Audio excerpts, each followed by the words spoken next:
आज हम बात करने वाले हैं डेंगू के बारे में। इसको हम ब्रेक बोन फीवर के नाम से भी जानते हैं। आगे यहाँ पे देखेंगे इसके सिम्टम्स दिए गए हैं, क्या क्या सिम्टम्स इसमें हो सकते हैं वो आप यहाँ पे देख सकते हैं।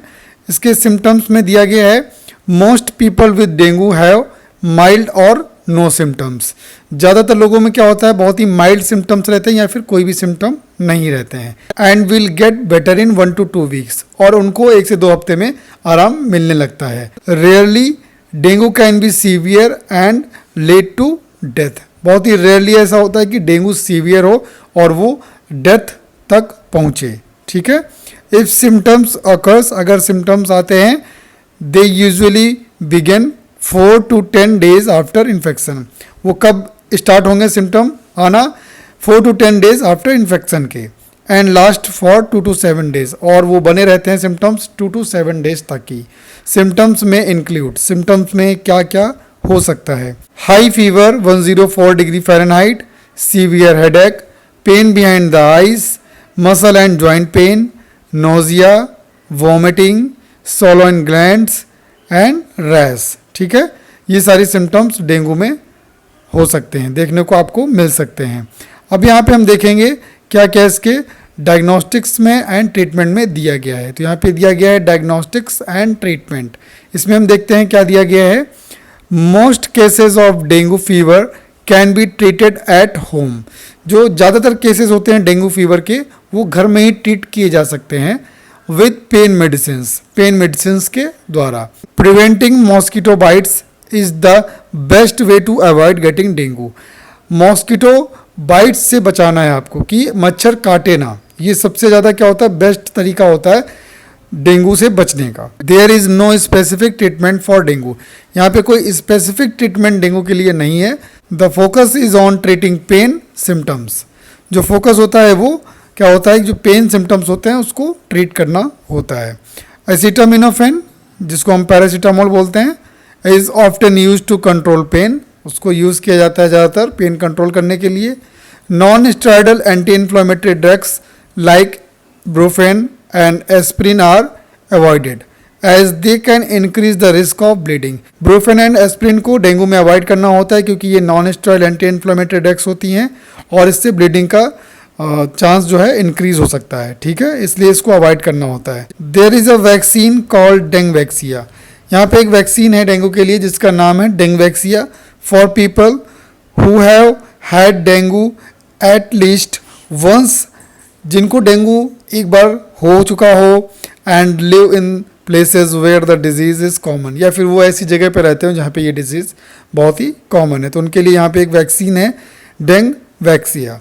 For people with severe dengue hospitalisation is often needed. जिनको सीवियर डेंगू है उनको हॉस्पिटलाइजेशन की ज़रूरत होती है। अब यहाँ पे नेक्स्ट हम देखेंगे क्या दिया गया है, ट्रांसमिशन। यहाँ पे दिया गया है ट्रांसमिशन कैसे होता है, transmission through the mosquito bite. जो मॉस्किटो बाइट से ट्रांसमिशन होता है उसके बारे में यहाँ पे दिया गया है। The virus is transmitted to humans through the bites of infected female mosquitoes. जो इन्फेक्टेड फीमेल मॉस्किटोज होती हैं जब वो ह्यूमन को काटती हैं तब ये वायरस फैलता है।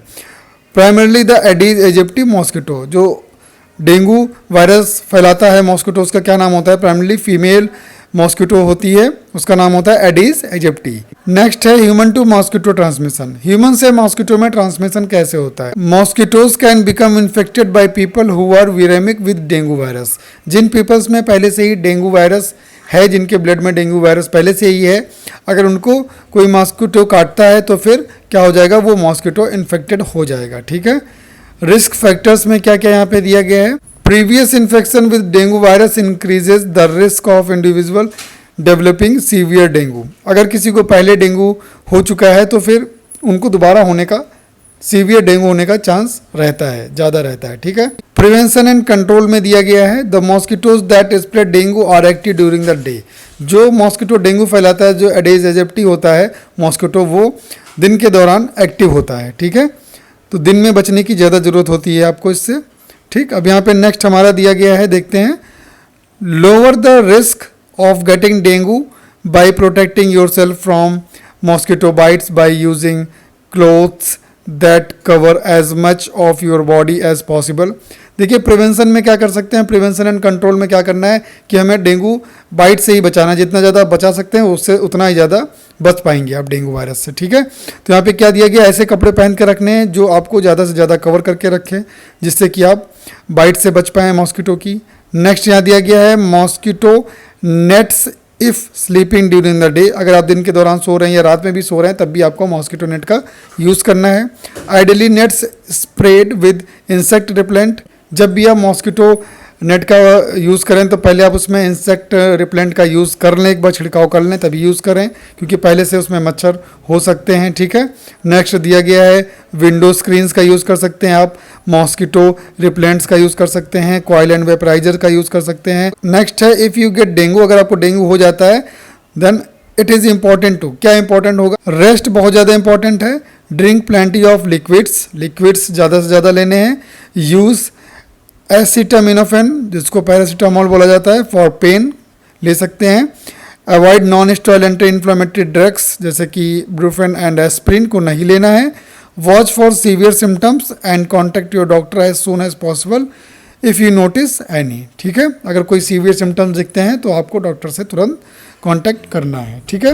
तो ये कुछ हो गया प्रिवेंशन एंड कंट्रोल के बारे में, यहाँ पे मैंने आपको बता दिया। अब इसके यहाँ पे पहले हमने बात करी रिस्क फैक्टर, ट्रांसमिशन एंड यहाँ पे diagnostics and treatment and symptoms के बारे में बात करी।